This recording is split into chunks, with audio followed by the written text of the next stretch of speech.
आध्यात्मिकता के देश में जब कई चीज़ें पराय और अभिप्राय पर पहुंच जाती हैं तो लोगों को कहीं ना कहीं समाधान, सूक्ष्म समाधान भी नजर आते हैं। एक जगह बैठकर पूरे देश में लोगों के सवालों का जवाब देना आसान काम नहीं, लेकिन विजय गुरु जी भिवानी में बैठकर पूरे देश में जो भी उनसे सवाल जवाब करता है, ज्योतिष के आधार पर न केवल कुंडली देखकर बल्कि अपने आत्मविवेचन से उनकी समस्याओं का समाधान करते हैं। जो वो बता रहे हैं वो उनकी मूल भाषा है, उनका अपना दावा है, लेकिन वे कहते हैं कि जिसे वो समाधान बताते हैं वह व्यक्ति प्रसन्न हो जाता है और उसको जो भी समस्या होती है उसका समाधान भी त्वरित हो जाता है। जी स्वामी जी, वर्तमान परिवेश में आदमी परेशान है, लेकिन प्रतिस्पर्धा में काफी आगे निकलना चाहता है, क्या कहेंगे? देखिए अजय सैनी जी, मैं डॉक्टर विजय शर्मा, गुरुजी भिवानी वाले।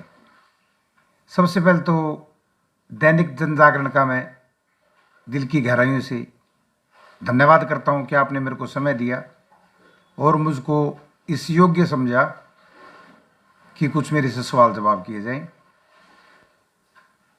अजय जी, आपका सवाल है कि आज के परिप्रेक्ष्य में उसका तात्पर्य ये है कि हम दुखी क्यों हैं। इसका मूल कारण है हमारी इच्छाओं का बढ़ना, एक बात, बड़ी इच्छाओं का पूरा ना होना, दो बात, तीसरी बात जो है प्रमुखता इसके अंदर हम अड़ोस पड़ोस के अंदर जो गतिविधियां देखते हैं या हमारा पड़ोसी संपन्न है उसके पास ये, मेरे पास क्यों नहीं है, ये इसका मुख्य कारण है। और ये कलिकाल है।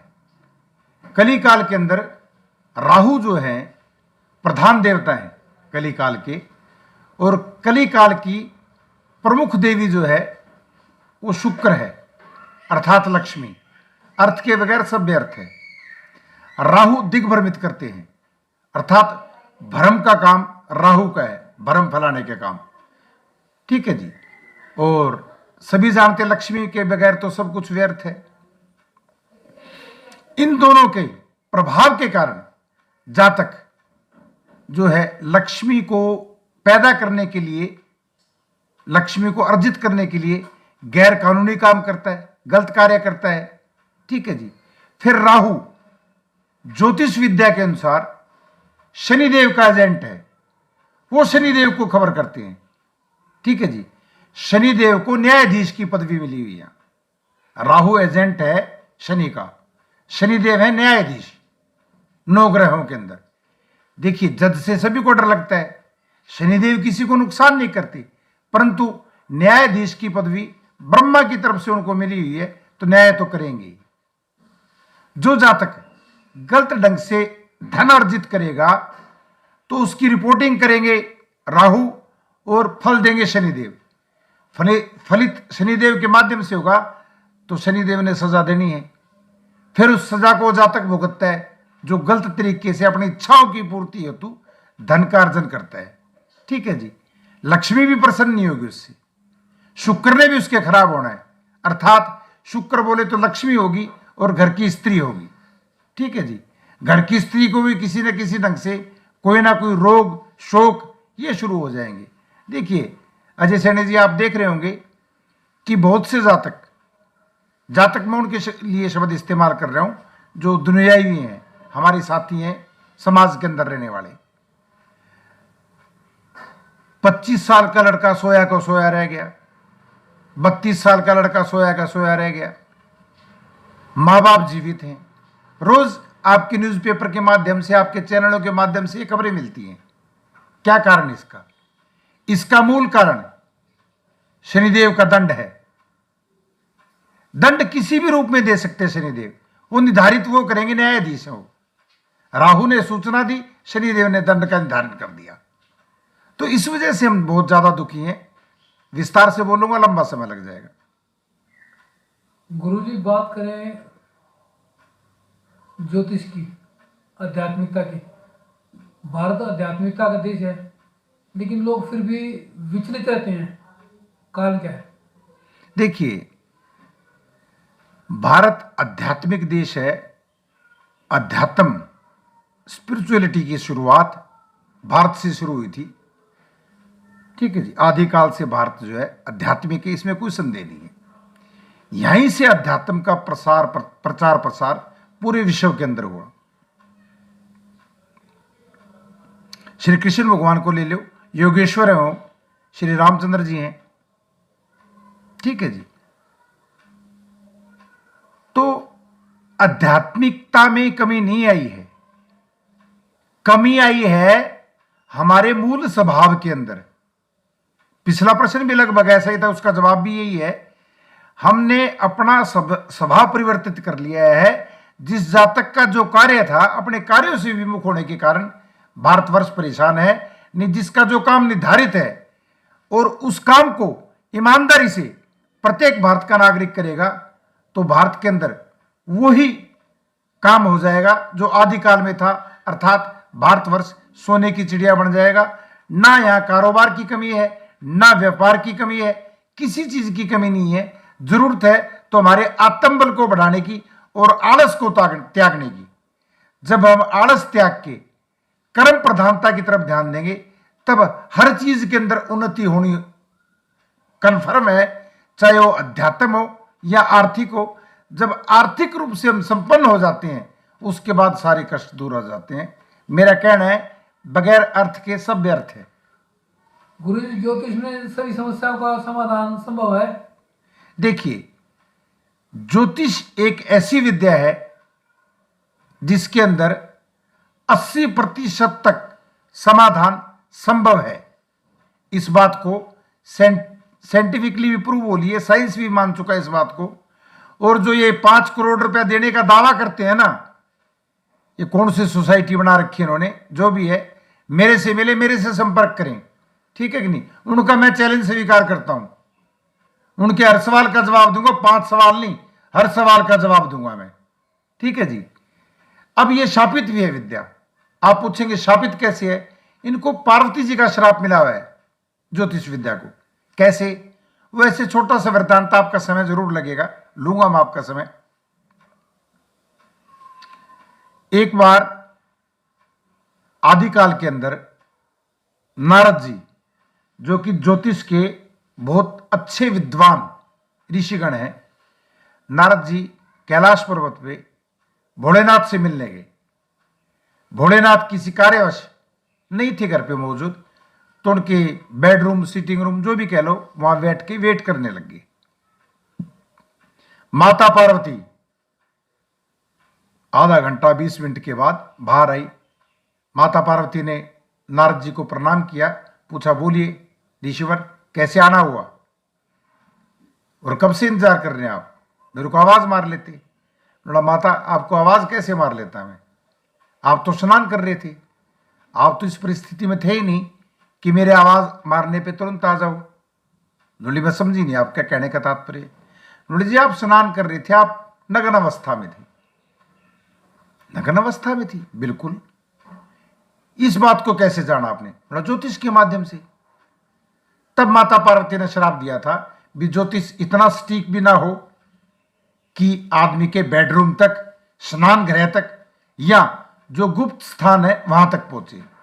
इस वजह से 80% ज्योतिष फलित, वो पूरा सटीक बैठता है। गुरुजी, बात करें देश के भविष्य की। 2022 खत्म होने में मात्र 14-15 दिन बाकी है। 2023 कैसा रहेगा? देखिए, 2023 का वर्ष पूरे विश्व के लिए अशांत रहने वाला है।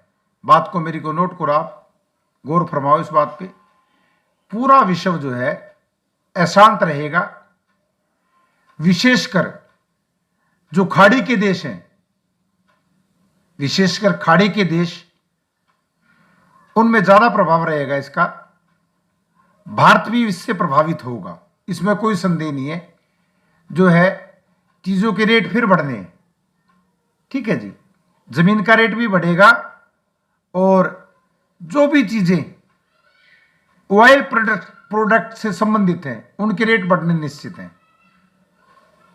विश्व के अंदर तीसरा विश्व युद्ध तो नहीं होगा 2023 में, ठीक है जी, परंतु भूकंप के झटके कई कंट्रीज को झेलने पड़ सकते हैं, जिनमें से भारत भी एक है। अगर बात करें भारत के राजनीतिक स्वभाव की या आर्थिक स्वभाव की, तो उसमें कुछ परिवर्तन होगा? देखिए, वैसे राजनीति पे बोलना पसंद नहीं करता, सबके अपने अपने विचारधारा है, फिर जब सवाल ही पूछ लिया तो जवाब तो देना बनता है। नहीं, मेरा राजनीति से किसी दल से को लेकर नहीं है। राजनीतिक परिप्रेक्ष्य का मतलब है कि भारत सुदृढ़ होगा या लोगों का पड़ोसी देशों का उस पर दबाव बना रहेगा। देखिए, पड़ोसी देशों का दबाव भारत पे बढ़ेगा। एक बार भारत के ऊपर पड़ोसी देशों का, अर्थात जो भारत से सक्षम है, छोटे छोटे देश भी आंख दिखाएंगे, देखते जाओ आप 2023 में होता है क्या। ठीक है साहब, उनका दबाव बढ़ेगा। पड़ोसी देशों का दबाव बढ़ना निश्चित है भारतवर्ष के ऊपर। भारत, ठीक है जी, धनु राशि है भारत की, तो पड़ोसी देशों का दबाव बढ़ेगा इसमें। इस चीज को हम इग्नोर नहीं कर सकते। ना ही भारत 2023 में आर्थिक रूप से संपन्न होने वाला है। व्यक्ति विशेष, कुछ जातक जिनके ग्रहों के अंदर जान है, वो तो देखो सदैव संपन्न रहेंगे ही, परंतु हम आम जनमानस की बात कर रहे हैं। आम जनमानस ने तो और पिसना है। ये 2023 नहीं, 2024 में पिसेगा। कुछ राहत मिल सकती है 2025 जुलाई से, तब तक तो आम जातक, आम साधारण जनमानस भारत का इस महंगाई से और अन्य समस्याओं से त्रस्त ही रहेगा, क्योंकि राहु का प्रभाव बढ़ा हुआ है। जो यूजलेस चीजें हैं उसके अंदर ज्यादा इस्तेमाल किया जाएगा लोगों का, सरकार के द्वारा। बोलना पड़ेगा शब्द, कारण सरकार नीचे पृथ्वी पे भगवान है। तो आप यूं मान लीजिए, जो पृथ्वी के भगवान है वो जनमानस का गलत इस्तेमाल करेंगे, अर्थात किसी ऐसे कामों में विचलित रखेंगे जिनका आम जनमानस से कोई लेना देना नहीं है। लोग लेनों में लगे रहेंगे, परंतु काम उनके फिर भी नहीं बनने। इस वजह से थोड़ी सी व्यवस्था खराब रहेगी पूरे भारतवर्ष की। गुरुजी, अगर 2023 में बीमारी की बात करें, चीन अमेरिका में कोरोना फिर पांव पसार रहा है, तो भारत की स्थिति क्या रहेगी? भारत बचेगा या उस जद में आएगा? देखिए, इस मामले के अंदर भारत बचा रहेगा, ठीक है जी। सिर्फ मात्र यूएस और चाइना के मुकाबले भारत के अंदर सिर्फ 1.5% उनके कंपैरिजन में तकलीफ आ सकती है, वो भी मार्च 2023 तक। मार्च 2023 क्रॉस करने के बाद तकलीफ आने की संभावना नगण्य है। अगर गुरुजी एक सवाल और कर दिया जाए तो कोई आपत्ति नहीं होगी? दो की पूछिए जी। भारत के सैनिक बहादुर हैं, सरकार भी सारे काम करती है, लेकिन जो हमारी सीमाएं हैं उनकी स्थिति क्या रहेगी? देखिए, बहादुर जवानों की निगरानी के अंदर भारत की सीमाएं पूर्णतः सुरक्षित हैं, परंतु पूछने वाला सवाल यह बनता था कि जो भारतवर्ष के सैनिक हैं, हम उनको जो सुरक्षा कर रहे हैं देश की, अपने प्राण न्यौछावर करके, मेरे रोंगटे खड़े हो रहे हैं बोलते, उनके बाल बच्चे हैं, उनको छोड़ के वो -20 डिग्री के अंदर पड़े रहते हैं। ऐसे एरिया भी हैं भारत में सीमाओं पे, तो क्या उनकी आपूर्ति कर पा रहे हैं?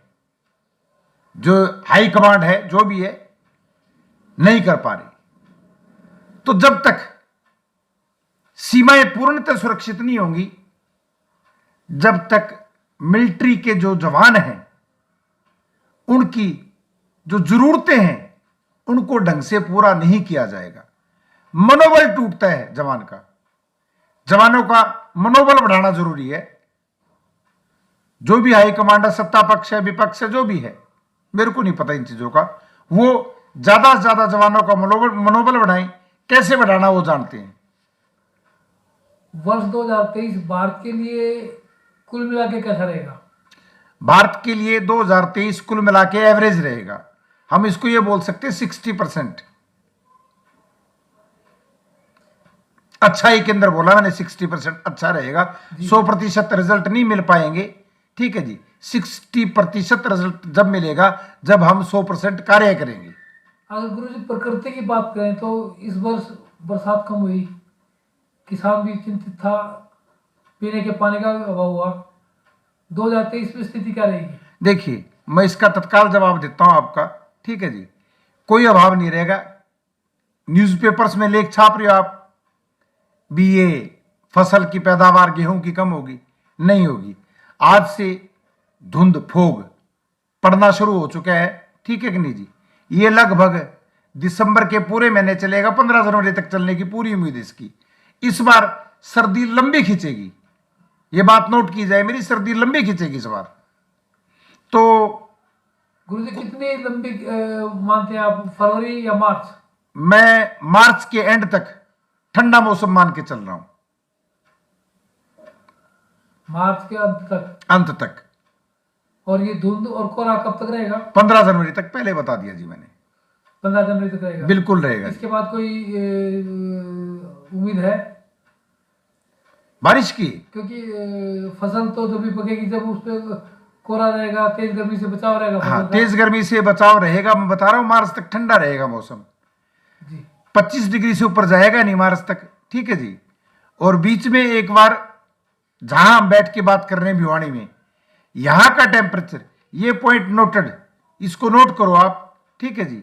एक बार 3 दिन के लिए माइनस में जरूर जाएगा, डिग्री 1 से 3 कुछ भी हो सकती है। ऐसी संभावना है कौन से महीने में होगी महाराज? ये साहब आपको ये दिसंबर और जनवरी के अंदर ही देखने के लिए मिल जाएगी, आज से लेके 15 जनवरी के बीच में माइनस टेम्परेचर होगा। बिल्कुल 0 डिग्री को भी -0 डिग्री से कुछ भी नीचे जा सकता है, 1 डिग्री से लेके 3 डिग्री के बीच में। देश की युवा प्रतिभाएं हर क्षेत्र में बेहतर प्रदर्शन कर रही है। अगले वर्ष में युवाओं की स्थिति क्या रहने वाली है? युवाओं की स्थिति शानदार है। भारत विश्व का युवा देश है, परंतु युवाओं को किसी भी चीज के अंदर प्रतिनिधित्व नहीं मिल रहा इतना जिसके वो योग्य हैं। योग्यता के आधार पर ना यहां पर जॉब नहीं है, योग्यता के आधार पर कारोबार नहीं है उनके पास।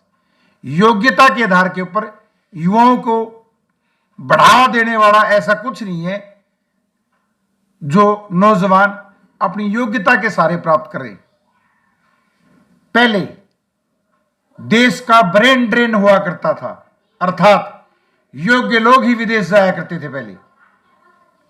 पहले विदेशों में योग्य लोग जाया करते थे, क्योंकि वहां की गवर्नमेंटें, विदेशों की गवर्नमेंटें उनकी योग्यता को भांपते हुए अच्छे पैकेज पे अपनी नौकरियां देती थी। तो सिर्फ ब्रेन ड्रेन होता था, अब तो कैश फ्लो भी ड्रेन हो रहा है ब्रेन के साथ।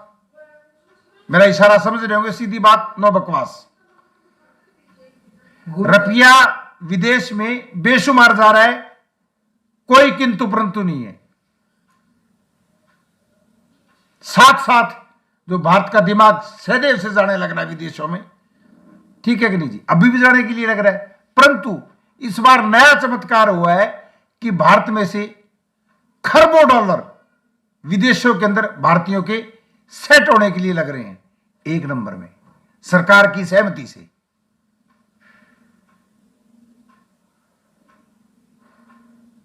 अगर ज्योतिष में राशियों का प्रभाव होता है, बिल्कुल, तो 2023 में किस राशि के जातक को अधिक सुख मिलने वाला है? देखिए, इसके अंदर जो है ज्यादा सुख मिल पाएगा 2023 के अंदर। वैसे गोचर बदलता रहता है। 2023 के अंदर विशेष लाभ में रहेगी धनु राशि। कारण धनु राशि की 7.5 भी उतर जाएगी शनि की, ठीक है जी। और उसके बाद लाभ में रहेगी आपकी कुंभ राशि, ठीक है जी। और वृष राशि और कर्क राशि वालों को भी 2023 में अच्छे लाभ मिलने के योग हैं। मैं बहुत अलग तरीके से व्याख्या करता हूं ज्योतिष की, परमपिता परमात्मा की कृपा से 35 वर्ष का मेरा अभ्यास है। ठीक है साहब, तो मेरी गणनाएं, हो सकता है मेरे और एस्ट्रोलॉजर साथी ना सहमत हो, परंतु मेरी गणनाएं सटीक होती है, मैं मानता हूं, और जो मेरे से जुड़े हुए लोग हैं वो मानते हैं।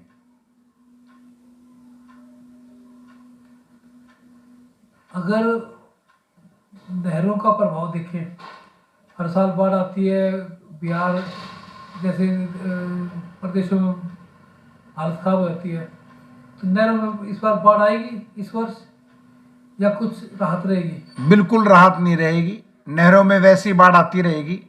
ये सरकार से संबंधित प्रश्न पूछ रहे हैं, जवाब दूंगा आपको मैं। जब तक ज्योतिष के हिसाब ज्योतिषी आधार पे बाढ़ आना है, ज्योतिष के आधार पे भी पानी ज्यादा बरसेगा, उसका जवाब पहले भी दिया था मैंने, भी कोई सूखा पड़ने वाला नहीं है। एवरेज से ज्यादा आएगी 7% बारिश इस साल। मैं हर साल का फलादेश करता हूं, ठीक है जी, हर साल की मैं 10 भविष्यवाणियां करता हूं, आपके न्यूज़पेपर में भी छपती औरों में भी छपती हैं। इस बार भी मैं मेरे फलादेश करूंगा 25 तारीख को। इस 2023 में विशेष होने वाली घटनाओं की लिस्ट आपको मिल जाएगी जी। अगर बात करें हम देश की हलचल की, तो 2023 में देश के खिलाड़ी कहाँ तक पहुंचेंगे? किस इवेंट की बात कर रहे हैं आप?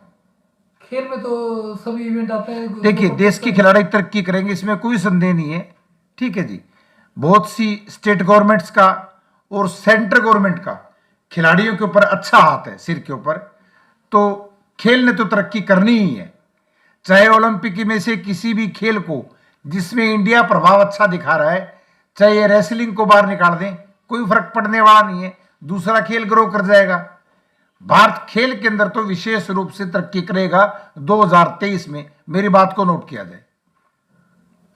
एक आखिरी सवाल ये है कि 2023 में देश की औसत स्थिति क्या रहेगी? देखिए, देश की औसत स्थिति जो है, अगर हम औसत 100% की लें तो मैंने बताया 60% औसत स्थिति देश की अच्छी ही रहेगी, परंतु देश की स्थिति -40% होना भी बुरी बात है। एक ज्योतिष के गणित पर आधारित सवाल है कि मौसम बदलेंगे, बरसात भी आएगी, पतझड़ भी आएगी, सारे काम हाँ जी, सबसे अच्छा मौसम कौन सा रहेगा? देखिए, इस बार सबसे शानदार मौसम तो सर्दी का ही रहने वाला है।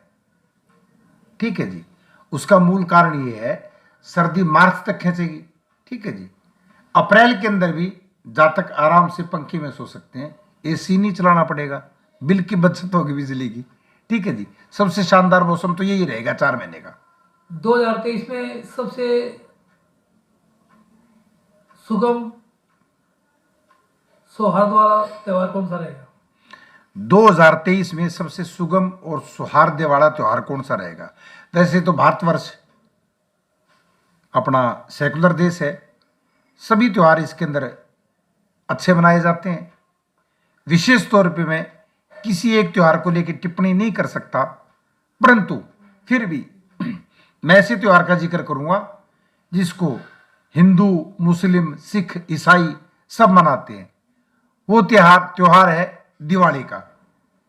उसका मूल कारण फिर मेरे शुरुआत वाले जवाब में आ गया, लक्ष्मी किसको नहीं चाहिए, सभी को चाहिए। इसलिए दिवाली का त्योहार सर्वोत्तम जाएगा। हालांकि पटाखों की गूंज कम सुनाई देगी आपको, परंतु त्योहार सर्वोत्तम जाएगा। एक आखिरी सवाल आपसे कि देश की रफ्तार बढ़ने का दावा हो रहा है, 2023 में ये रफ्तार तेज होगी, मध्यम होगी या कम होगी? औसत रहेगी जी। दावे बड़े बड़े किए जा रहे हैं, परंतु धरातल पे कुछ नहीं है।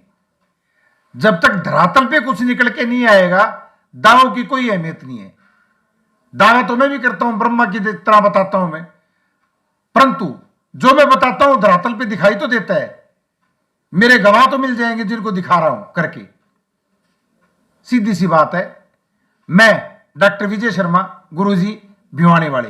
अजय जी आपका बहुत बहुत धन्यवाद।